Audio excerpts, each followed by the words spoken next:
I have been told a million times, there's no money in marine biology, or like if you want to go into health, like being a doctor is the only way you're going to make money. And I'm like, That's my favorite.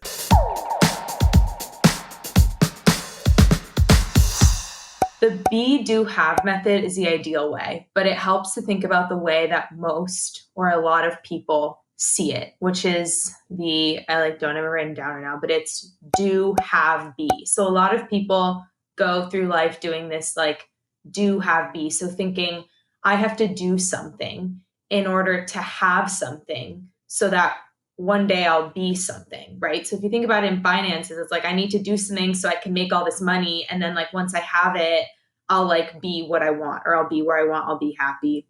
You can see it in kind of any lens. But the switching the mindset to be, do, have, it's like you first want to be someone, like you want to be who you want to be, explore that. And that's like Which I where think is the most important part of those yeah, and three I things. almost feel like Being that's something. still where I am. Like, not that I'm like, don't know who I am. Like, I don't know if I would say that, but I am still being. Like, I'm still discovering, I'm still being, I'm still exploring. And then and then from that be, you get that you find what you want to do.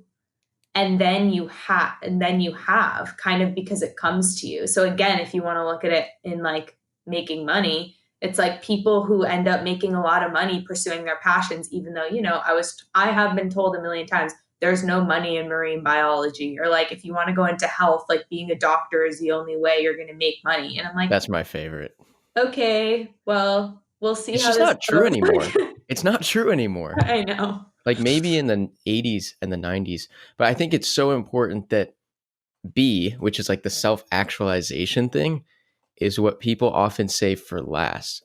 And I don't, it's a generalization, but I think a lot of people find that they're on the tail end of their life and they haven't figured out that be portion, Right. which is That's like what leads way to more important midlife than doing crises. things. Yeah. Yeah. There's this cool podcast I listened to, I think earlier this week. It was, Simon Sinek. Both of you guys, have you heard? I hear a lot of people Start with talking why. about him. No. I don't actually know. He's got a great TED Talk that maybe you've seen it. He has like 3 different rings, and it normally companies approach things as like what you do, how you do it, why you do it. Like they focus on what you do first, but you want to start with why. Like why is Apple doing what they're doing? They're doing it to change the world. Whatever. We'll leave the show notes description so you guys can check out the video. But he is talking with Cal Fussman, who I also want you to listen to another podcast. Camille, I'm going to throw a lot of recommendations at you.